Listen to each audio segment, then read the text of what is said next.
2024ರ ಲೋಕಸಭಾ ಚುನಾವಣೆಯಲ್ಲಿ ಇವತ್ತಿನ ದಿವಸ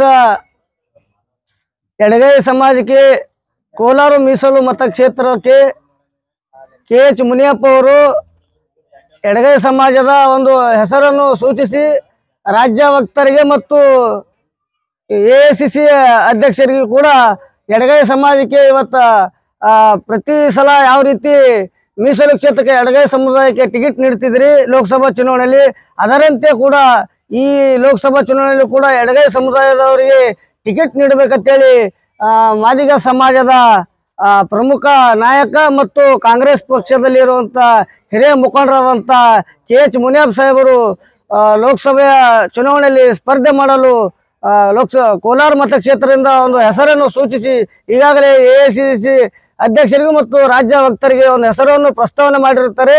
ಅದನ್ನು ಕೆಲ ಕಾಂಗ್ರೆಸ್ ಶಾಸಕರು ಎಡಗೈ ಸಮುದಾಯಕ್ಕೆ ಟಿಕೆಟ್ ನೀಡಿದ್ರೆ ನಾವು ಪಕ್ಷಕ್ಕೆ ಮತ್ತು ನಮ್ಮ ಶಾಸಕಾಂಗ ಸ್ಥಾನಕ್ಕೆ ರಾಜೀನಾಮೆ ಕೊಡ್ತೇವೆ ಅಂತೇಳಿ ಇವತ್ತಿನ ದಿವಸ ಮಾಧ್ಯಮದ ಮೂಲಕ ಕೆಲ ಶಾಸಕರು ಇವತ್ತು ಪತ್ರಿಕೆ ಮಾಧ್ಯಮದ ಮೂಲಕ ಹೇಳಿಕೆ ನೀಡುತ್ತಿರುವುದು ಈ ಡಾಕ್ಟರ್ ಬಾಬು ಜಗಜೀವನರಾಮ್ ಹೋರಾಟ ಸಮಿತಿ ಖಂಡಿಸುತ್ತದೆ. ಮುಂದಿನ ಈ 2024ರ ಲೋಕಸಭಾ ಚುನಾವಣೆಯಲ್ಲಿ KH ಮುನಿಯಪ್ಪ ಸಾಹೇಬರು ಹೇಳಿದಂತ ಒಂದು ಹೆಸರನ್ನು ಎಡಗೈ ಸಮಾಜಕ್ಕೆ ಟಿಕೆಟ್ ನೀಡದೇ ಇದ್ದರೆ ಹೋದವರೇ ಇಡೀ ರಾಜ್ಯದಂತ ಲೋಕಸಭಾ ಚುನಾವಣೆಯಲ್ಲಿ ಕಾಂಗ್ರೆಸ್ ಪಕ್ಷಕ್ಕೆ ಹಿನ್ನಡೆ ಆದಂತ ಸಾಧ್ಯತೆ ಇರುತ್ತದೆ. ನಮ್ಮ ಸಮಿತಿ ಮೂಲಕ ಎಚ್ಚರಿಕೆ ಕೊಡುತ್ತೇವೆ. ರಾಜು ಎಸ್ ಕಟ್ಟಿಮನಿ.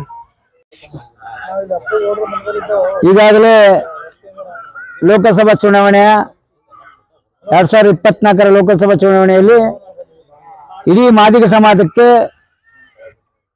ಕಾಂಗ್ರೆಸ್ ಪಕ್ಷದಿಂದ ಕಡೆಗಣನೆ ಮಾಡುತ್ತಿರುವುದನ್ನು ಖಂಡಿಸಿ ಇವತ್ತು ಸುಮಾರು 5 ಮೀಸಲು ಮತಕ್ಷೇತ್ರವಿದ್ದು ಅದರಲ್ಲಿ ಮಾದಿಗ ಸಮಾಜಕ್ಕೆ ಒಂದೇ ಒಂದು ಟಿಕೆಟ್ ಕೊಡದಂತೆ ಕಾಂಗ್ರೆಸ್ ಪಕ್ಷ ಕಡೆಗಣಿಸ್ತಾ ಇದೆ. ಆದರೆ ಚಿತ್ರದುರ್ಗದಲ್ಲಿ ಚಂದ್ರಪ್ಪನವರಿಗೆ ಟಿಕೆಟ್ ಕೊಟ್ಟರು ಕೂಡ ಅವರು ಕೂಡ ನಮ್ಮ ಸಮಾಜದಲ್ಲಿ ಗುರುತಿಸಿಕೊಂಡಿರ್ತಕ್ಕಂಥ ವ್ಯಕ್ತಿ. ಆದರೆ ಮಾದಿಗ ಸಮಾಜಕ್ಕೆ ಒಂದೇ ಒಂದು ಟಿಕೆಟ್ ಕೊಡಲಾದ ಕಾರಣ ಕೋಲಾರ ಲೋಕಸಭಾ ಚುನಾವಣೆಯಲ್ಲಿ ಈಗಾಗಲೇ ಎಲ್ಲ ಮಿನಿಸ್ಟರ್ ಮತ್ತು MLAಗಳು ಹೆಂಡತಿಗಾಗಿರ್ಬೋದು, ಮಕ್ಕಳಿಗಾಗಿರ್ಬೋದು, ಹಳೆಯಂದರಿಗಾಗಿರ್ಬೋದು, ಸ್ವಸ್ಥರಿಗಾಗಿರ್ಬೋದು ಎಲ್ಲರಿಗೂ ಟಿಕೆಟ್ ಕೊಟ್ಟದ. ಆದರೆ KH ಮುನಿಯಪ್ಪರು ಹಳೆಯವರಿಗೆ ಯಾಕೆ ಟಿಕೆಟ್ ಕೊಡ್ತಿಲ್ಲ ಅಂತಕ್ಕಂಥದ್ದು ನಮ್ಮ ಪ್ರಶ್ನೆ ಆಗಿದೆ. ಕಾಂಗ್ರೆಸ್ ನಿಜವಾಗ್ಲೂ ಒಂದು ಆಡಳಿತ ಪಕ್ಷದಲ್ಲಿ ಗುರುತಿಸಿಕೊಂಡಿದೆ. ಆದರೆ ಮಾದಿಗರು ಕೂಡ MLA ಕೊಡ್ತಕ್ಕಂಥ ಶಾಸಕರು ಕೂಡ MLA ಟಿಕೆಟ್ ಕೊಡೋದು ಕೂಡ ತಿಳಿದಿದ್ದಾರೆ. ಆದರೆ ಲೋಕಸಭಾ ಚುನಾವಣೆಯಲ್ಲಿ ಕೂಡ ತಿಳಿತಕ್ಕಂಥ ಕೆಲಸ ಮಾಡ್ತಿದ್ದಾರೆ. ಅದನ್ನು ಕಲಬುರಗಿ ಜಿಲ್ಲಾ ಮಾದಿಗ ಸಮಾಜ ವತಿಯಿಂದ ಉಗ್ರವಾಗಿ ಖಂಡಿಸುವುದರೊಂದಿಗೆ ಈಗಾಗಲೇ ಲೋಕಸಭಾ ಚುನಾವಣೆಯಲ್ಲಿ ನಮ್ಮನ್ನು ಕಡೆಗಣಿಸುತ್ತಿರುವುದನ್ನು ಖಂಡಿಸಿ ಈಗಾಗಲೇ ಒಂದು ಪತ್ರಿಕೆ ಘೋಷಣೆ ಮಾಡ್ತಾ ಇದ್ದೀವಿ. ಈ ಪತ್ರಿಕೆ ಘೋಷಣೆ ಮುಖಾಂತರ ನಾವೇನಾದ್ರೂ ಕಾಂಗ್ರೆಸ್ ಪಕ್ಷದ ಮುಖಂಡರಿಗೆ ಮನವಿ ಮಾಡ್ಕೊಳ್ತಾ ಇದ್ದೀವಿ.